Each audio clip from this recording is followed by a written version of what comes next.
monna ho tla o tlo sheba o tshetsa tlhodisano e ya rona di Phillies game bona monna se o nentse ba se shebile ene le tsona di cream di menye bo wa ka tsheko tse ba le palama ba itsela yona sauce monna ntwe re rata o bone hape bile di Phillies monna di ne di trenda le kwa go Twitter monna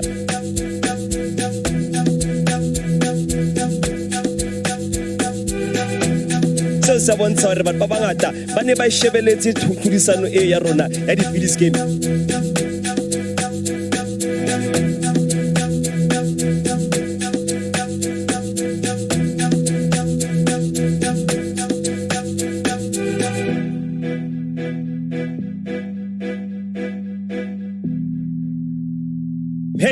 #Diabua ko Philly.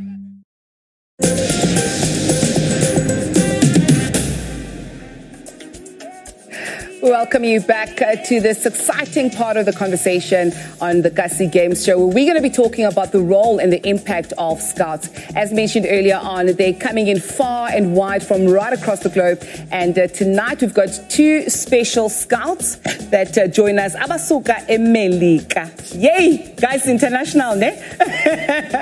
First up, great pleasure to welcome Sabelo Hlongwane, who is the head coach of the Southwest Baptist University. Sabelo, so wonderful to have you with us. No, thank you. I'm glad to be here. Appreciate the invitation for sure.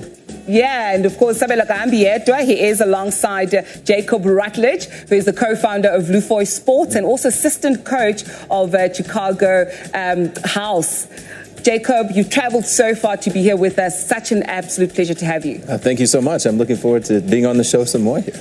Now, tell us exactly what it is that you guys do, traveling so far and wide, to participate and I think just to come and experience what Kasi football is all about. Well, on my end, we have two different focuses right now. I've come in on the university side as a college coach. I've had my first season at Southwest Baptist, transitioning to a second season starting in August. So I'm spending this time scouting, recruiting players, trying to fix my team, make it better than last season for sure. So, yeah. So it's actually for your own particular teams that you're looking for that unearthed talent? Yes. Okay, wonderful. Yeah, for the Kasi flavor. Yes, you need jailer fire. Just don't something. Fuck things up. And Jacob, for you, why the interest in South Africa? I mean, outside your long-standing relationship and working partnership with Sabelo, but what is it about South African football that attracts you? I think it's more the skill that we have here at a youth base and at a local level. We don't have that a lot in the States. The kids don't play like they do here. They don't just go outside and play. They have iPads, things like that, like crazy. And so the focus here is a little bit more on the individual early on, and we like that. I like seeing that because later on, I think it really can make for some good football players as they grow. Yeah, and I mean, Coach Serve, that is the space. That's why we've got these two humongous trophies here. That's a space that you operate in, right? Yeah. And do you see, some of the players, particularly in your team at MFDN, potentially be part of that pipeline? Yeah, most definitely. I was happy when just after our under 15 played, and then they came to me, they said, you know what, Coach, we like the number 10, Umusawe Nkosi Njemla from Orlando, to say he's quite a good player. And then the bonus, when I spoke to them, I said, he's also good at school.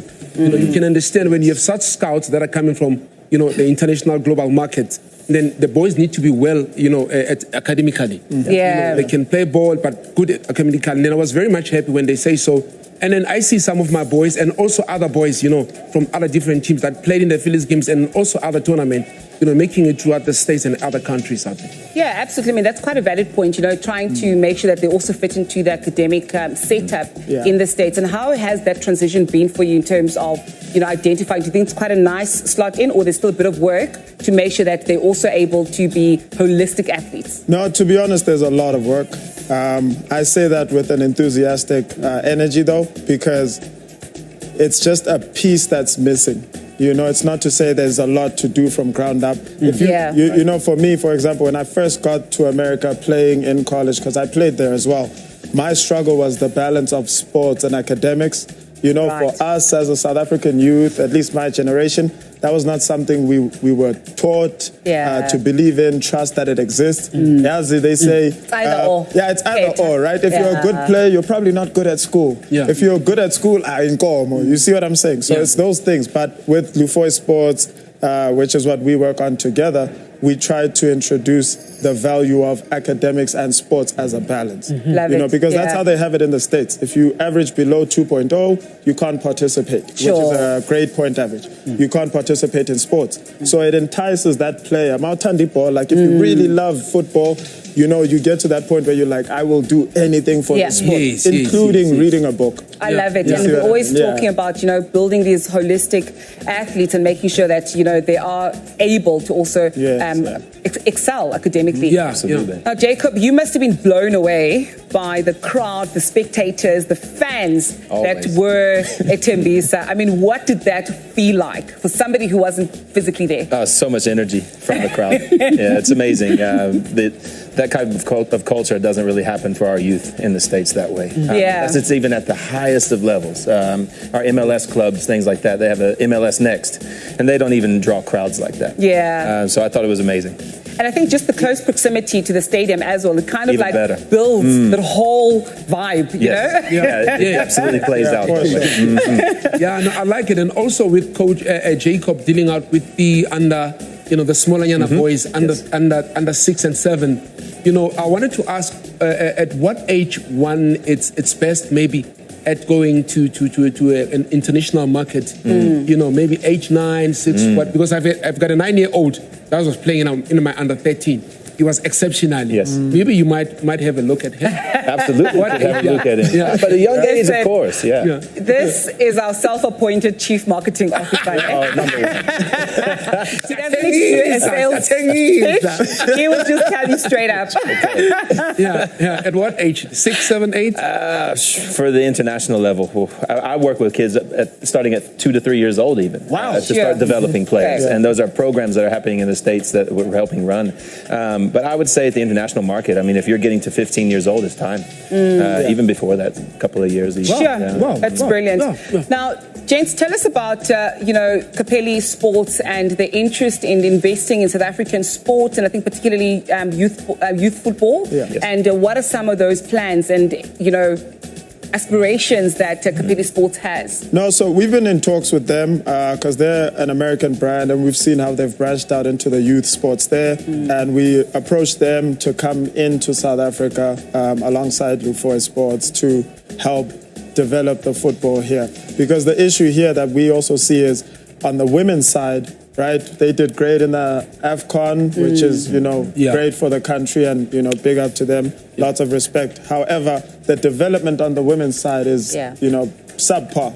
And in America, the American women's team is known as one of, if not the best national team ever. Their setup is good for women there. So what we are trying to do with Capelli is to host ID camps, identification camps, where we can give people opportunities to go and study over in America on a scholarship, whether for me or many other coaches, because Jacob and I have a large network within the States of coaches, clubs, semi-pro teams. So even during breaks from university, you can play in the summer league, which is the semi-pro league, where you can have an opportunity to be scouted for the next level. So everything we've done in Lufoy has just needed the support of Capelli, which now we have. So within the next few months to years, we're definitely looking to cause a lot of positive impact into the country. Absolutely. And I mean, Jacob, you want to add and elaborate perhaps on that and what more we can expect from Capelli Sports? Hopefully we'll be coming back with a pretty big event in the winter months, June, July, and then make it an annual event, maybe twice annually, looking for players all over the country. Target age group, maybe you'll be looking at plus minus. What would you say? I would say 17, 18, grade 11 and 12. But grade 10s are more than welcome. I do think 8s and 9s should attend to watch so they can see what the experience is like and, you know, aspire to be part of the experience. And that's why we want to do it every year so, you know, nobody's left out. But more so, we want to get to the World Cup as a country again. You know? we have. Don't even go there. Listen, watching this World Cup, we're supporting Brazil. No. It's not the way to, especially given the talent that we have. Yeah. But gents, really, I think it's a great job that you both are doing and also investing in South Africa, and cannot wait to see what more you get to do in your respective capacities. So thank you very much. But we're not going to let you guys off lightly because we know you are here to work. And we're going to give you guys a few minutes, a few questions as part of our quiz, I beg your pardon, as part of the Monati time, just to check if you're really on vacation or if you really came. Sounds good. And unfortunately, co-served cannot participate, but you may use him as a caller friend if in need. Okay, he's a friend. I'll call him. 5 short questions about Phillies games. Are you guys ready? Okay, so question number 1. In the final of the 2022 Phillies games, what penalty system was used? Oh, I know the answer. I think I do. Yes, Samela? If I'm not mistaken, they said it was an A, B, B, A. But pronunciation, name. Right? What is the name? Oh, I don't know the name.